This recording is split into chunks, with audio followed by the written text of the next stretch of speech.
Okay. All right. Hi. And then you're One more time. you're listening to Keyboard and Quill. From StarTree, creators of the Real-Time Analytics Summit. And podcast. Hey, I'm Tim Berglund. And I'm Rachel Pedreschi. In this episode, we're going to continue exploring the history of telecommunications, which is really about how we can extend our voice. First across a room, then a field, then oceans, and how that leads to the digitally connected world we live in today. We all know that a phone call is better than texting when you really need to communicate carefully. And likewise, a Zoom call or a FaceTime can be even better. There's a lot of information in a person's face that can really make a difference.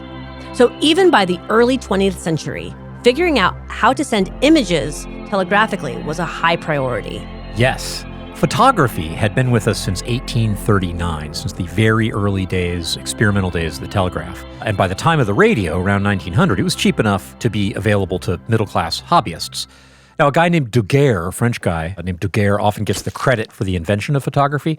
That process created a single positive image on a piece of metal. So that photographic process really hasn't survived to the present day. At the same time, there was this, just a little piece of trivia here, an English nobleman named William Henry Fox Talbot also inventing photography. And he invented a process that created negatives and made positive prints from them, which is the process that survives to this day. Again, there's this long history of unsuccessful ideas from the 1840s to the early 1900s for transmitting images. But the basic idea they came up with is you have to break down the image into little pieces, we call them pixels, and send those across the wire. 1914, you get this Englishman named Archibald Lowe. He demonstrates this completely digital device, and that is, it's breaking down an image into pixels and sending the pixels across one at a time.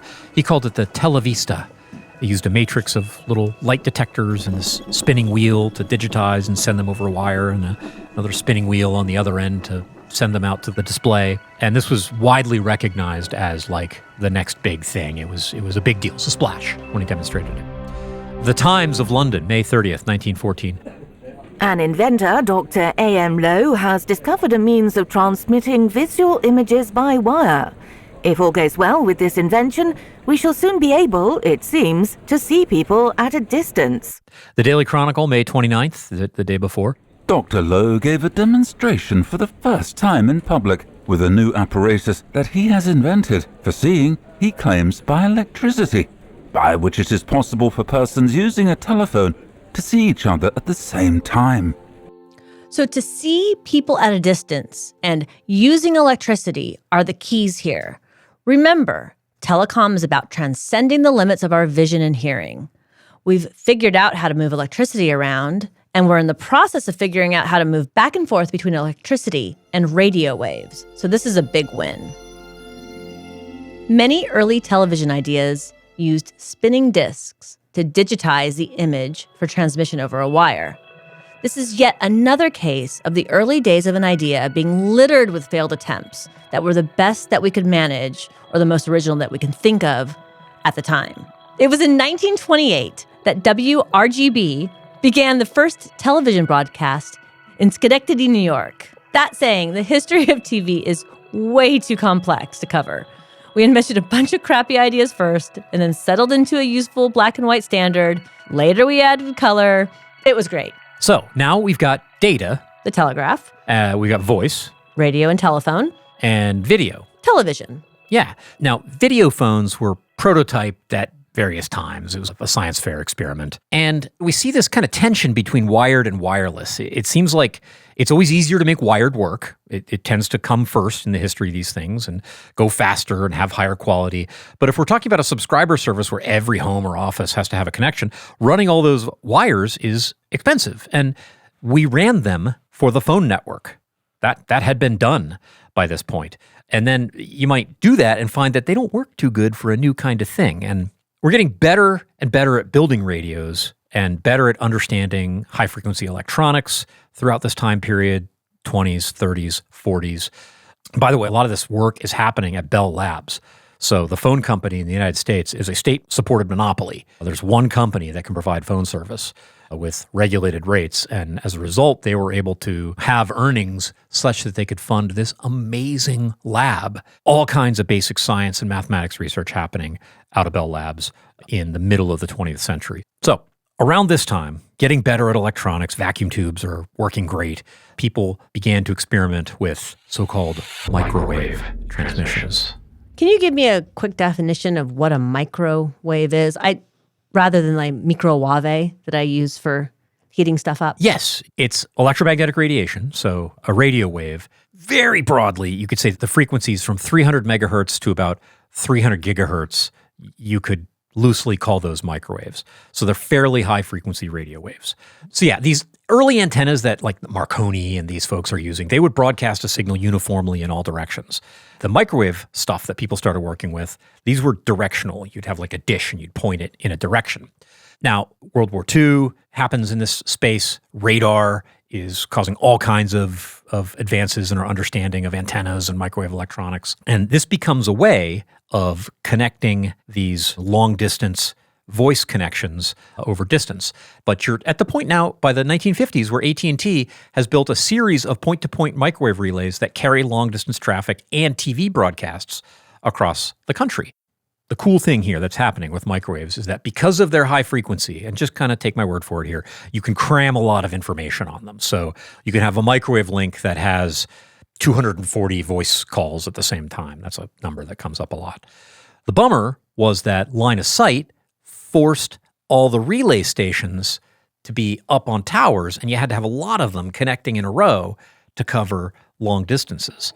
This is a cool thing, right? We've got this wireless technology. If only you could get them to go up over the curvature of the Earth somehow and not have to go through all these miles of atmosphere. Microwaves don't like the air. If only there was a way, something that you could send up into the stratosphere? Or above. Or above? I'm not exactly sure. Yeah. But I think they're called satellites.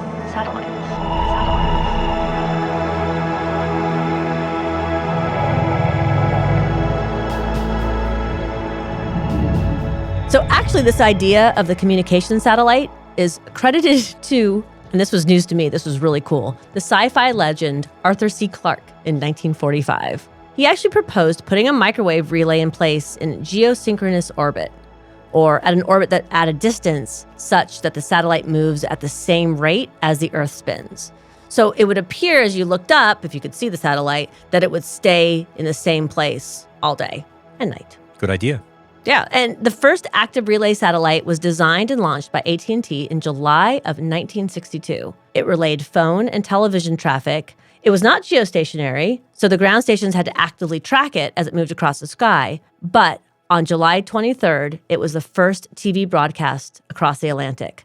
It could only do this for about 30 minutes out of its 2.5-hour orbit. So you could watch, So just a little bit of TV. like a British sitcom. Yeah, again, you're making things work. It only actually took 2 more years until 1964 when we had the Syncom 3, which actually did achieve a proper geosynchronous orbit. So satellites were really good at relaying television signals. They were better than microwave towers for voice traffic. But like so many things, there was still a problem. These geosynchronous orbits are about 23,000 miles above the Earth, and it takes a radio signal about 1/8 of a second to travel one way. That means you have to wait 1/4 of a second for your voice to get to the other side.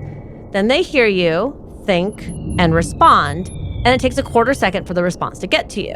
The whole goal here is extend the range of our voices, but we weren't expecting to get an extra 1/2 second of delay in each back and forth conversation. And if you've ever had one of those awkward silences at a conversation, this could be very disconcerting. What's interesting is that for pictures, delay doesn't really matter. If you're seeing an image 1/4 second later than it's happening somewhere across the world, it's kind of insubstantial. Yeah, fine. Who cares? In my lifetime, and I think yours too, because we're of similar age, domestic long distance has always been terrestrial for this reason, but international long distance is not. Yeah, and we didn't ever use satellites for the domestic stuff because it was so bad. And these days, yeah, we fixed it. So maybe in this back and forth between wires and wireless, maybe we needed another shot at wires. Exactly, but we're going to need them to be a little better. After a short break, we'll untangle wired communication.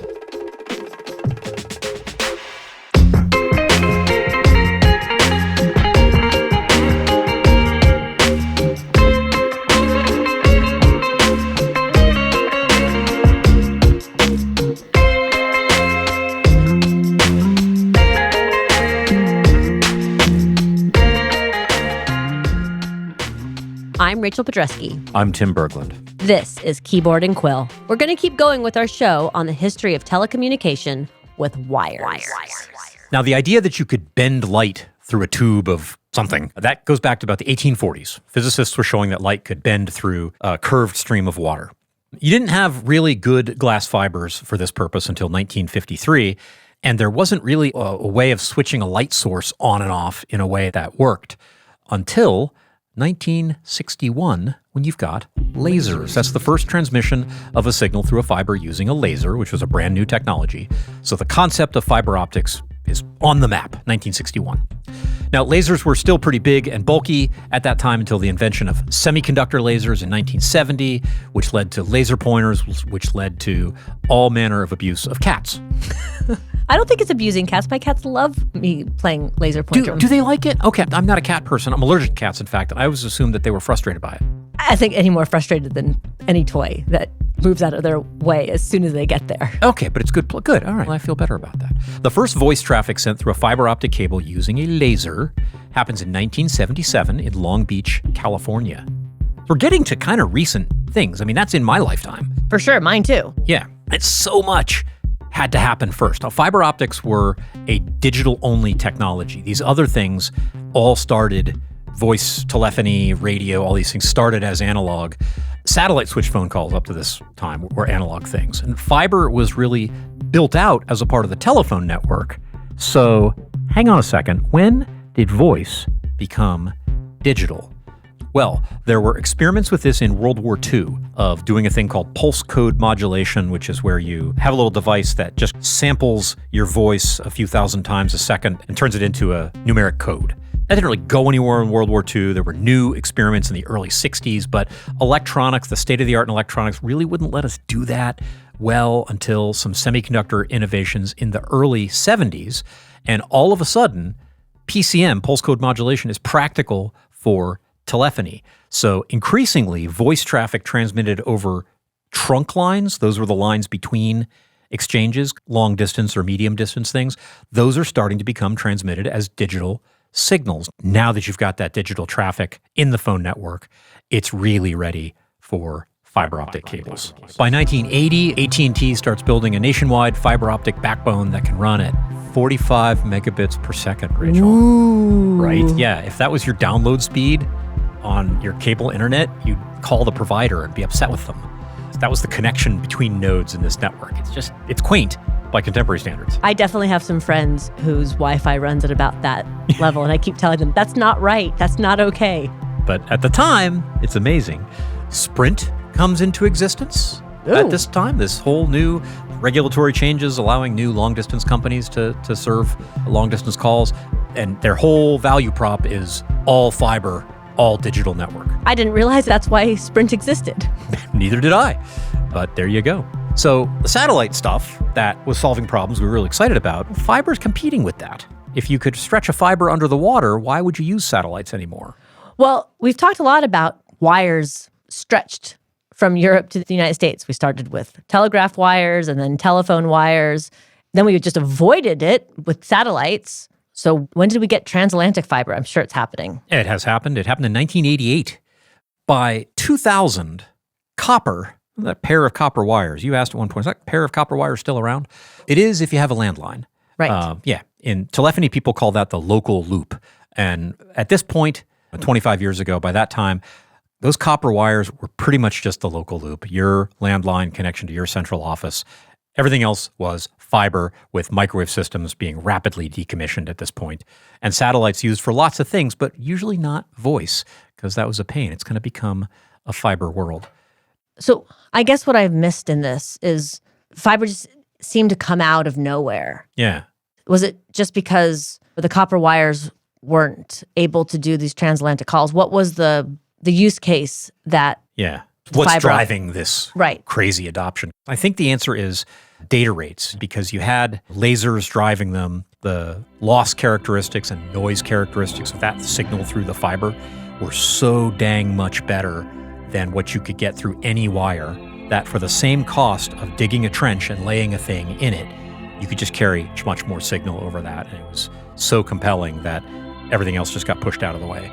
So we're saying that this is going to help people have better quality of experience, and we're also going to allow companies to be able to push more and more people onto a single wire. There's more capacity and better quality. Yeah, so for the fixed capital investment of digging the trench and laying the expensive fiber, I can push more subscriber traffic over that. It sounds better. It's digital. The noise is going to be a much, much smaller problem. It's faster. We're not telling the story. Remember at the beginning we said we're just not going to talk about computers here. By the 80s, you've got increasingly mainframes, mini computers. You got PCs by the 80s. The systems running the developed world are still mainframes at that point. Those computers want to exchange data over these networks. So with increasing just data traffic over this network, the fiber network is better equipped to do that. So in every way, when you're 10, 100x better at what you were doing before, it's just going to push the other things out of the way.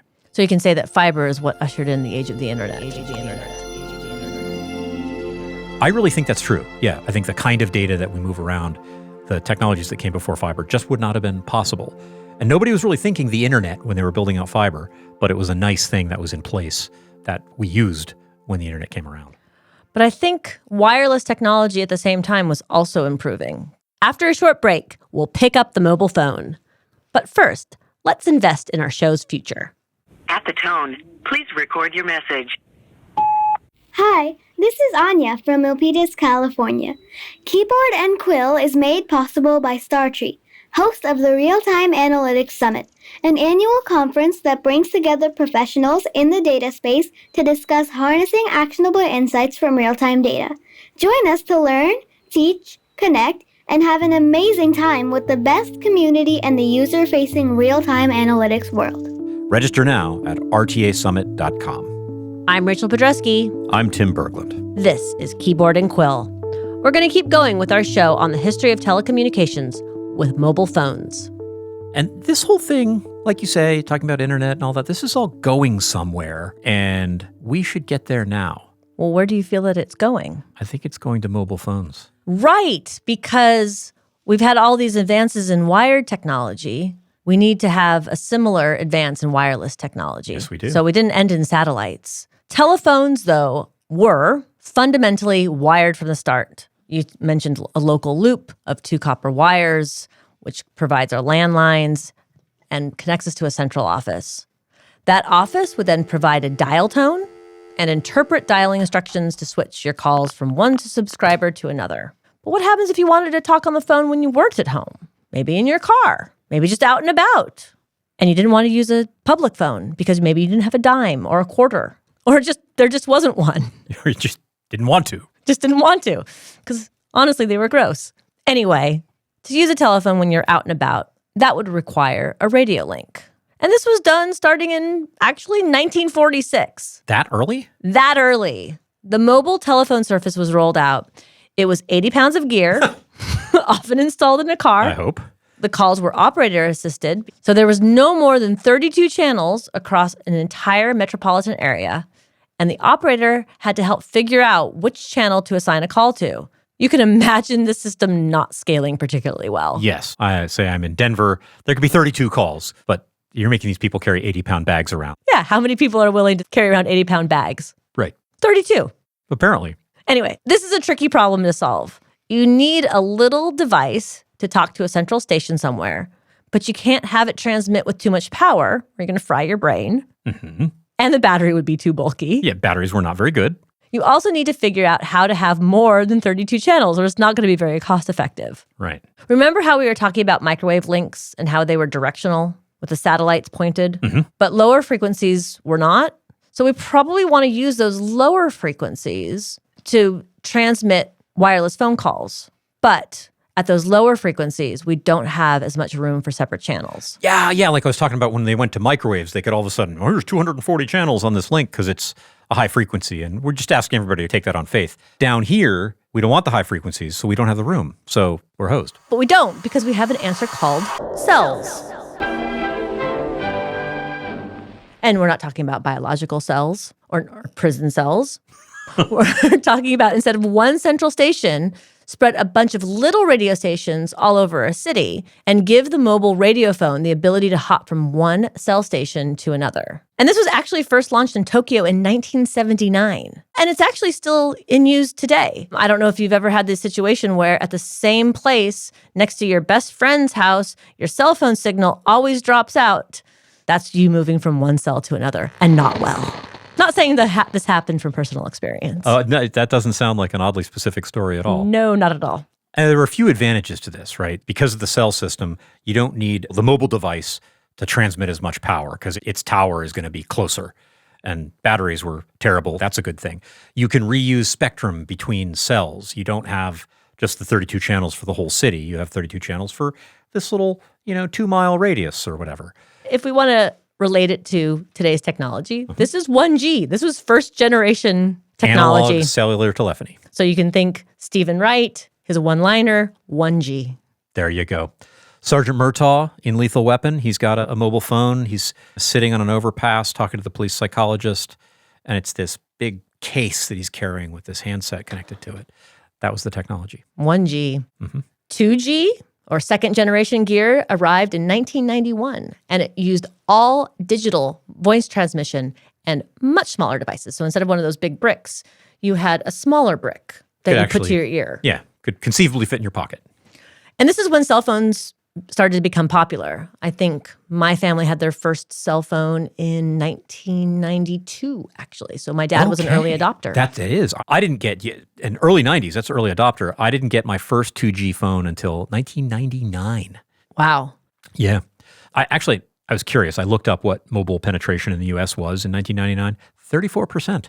Wow. So I thought I was a late adopter, but yeah. You weren't. I was actually living in England at that time, and we were using what we called WAP and to send web over the internet. Yeah. And so I used to have a little demo phone which slid open and had a screen, and I could go to a website in 1999 on my cell phone, and I thought that was pretty neat. The WAP in 99? Yeah. Oh, nice. I thought that was early 2000s. Okay, super cool.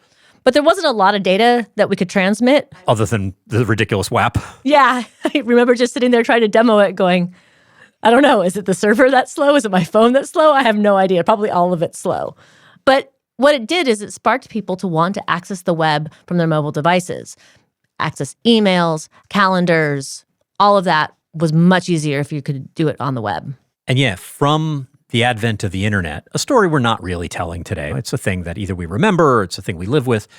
It seems like the focus on mobile wireless, voice was a solved problem in the 90s. And from WAP, which was this miserably difficult attempt to use 2G technology But I had a really cool phone. You had a cool phone, and it was like this little XML stuff. It was the actual stuff under the covers was pretty. It wasn't the web. It was this adaptation of the web to these non-web things.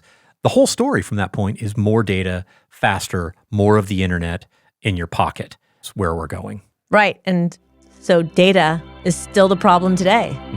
So there's been this interplay between wired and wireless. It feels like that's stabilized in something that we can all live with. We use wireless for the devices we carry. Our smartphones are wireless devices. And it's probably been a while since you've plugged your laptop into a wired Ethernet connection, if you've even ever have. But there's also an interplay between text, voice, and video. Those are progressively more difficult to build systems for. So that's the order that we built them out, but we still very much want all three. It turns out that the process of extending our voices farther and farther, which is what has motivated this whole telecommunications journey, isn't just about a literal voice. It's about what we want to say and how we want to say it. Sometimes typed out words are best, whether it's a Slack or a text message, and whether the bubble is green or blue. Sometimes we need the immediacy and clarity of a spoken voice. And sometimes the intimacy of a face is necessary. Where are we now and where are we going? Mobile phone coverage is never good enough, and 5G data rates aren't usually as fast as they said they would be, but really most people have a smartphone. The latest data shows that about 66% of the world's population now uses a mobile phone of some stripe. But again, the latest figures indicating that smartphones are about 84% of those mobile devices. Like we said, this game is really about data now, and we'll always come up with reasons to want more of that. We don't need a whole lot more data for phone calls. Video calls work pretty well, but we're always going to want more and more bandwidth to send more and more data. And there are always new problems, like what about rural and remote places that can't justify the capital investment of cellular infrastructure? There are satellite constellations like Starlink that are coming online that promise global coverage without the delay that plagued their geosynchronous big brothers. Will they rule the future? Will terrestrial cell towers go the way of the telegraph pole? It seemed like a lot of new physics was being discovered in the 1800s at a rapid pace, all that low-hanging fruit being picked. And that gave way to the telecommunications technologies we have today. In a way, it seems like we've run out of physics. There aren't any major new things to try. We're just refining the radios and the fiber lines we have now. Of course, that's usually what people say right before a big new paradigm arrives. Whatever happens, we'll keep projecting our voices and our faces further out, more immediately, more intimately. We want connection, and to the degree we can push aside the limits of space and time, we will.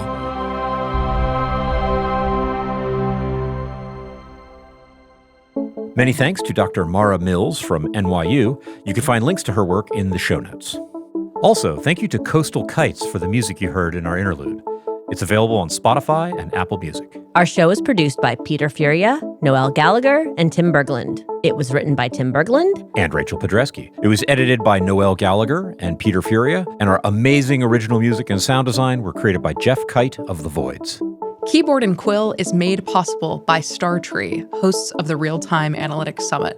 Register now at rtasummit.com. You can subscribe to Keyboard and Quill for free wherever you listen to podcasts, including Apple, Spotify, and YouTube. Please leave us a comment and a rating if you have a minute. And if you're a data professional, you should check out the Real-Time Analytics podcast, which we launched in early 2023. New episodes every Monday, link in the show notes. I'm Tim Berglund. And I'm Rachel Pedreschi. See you next time.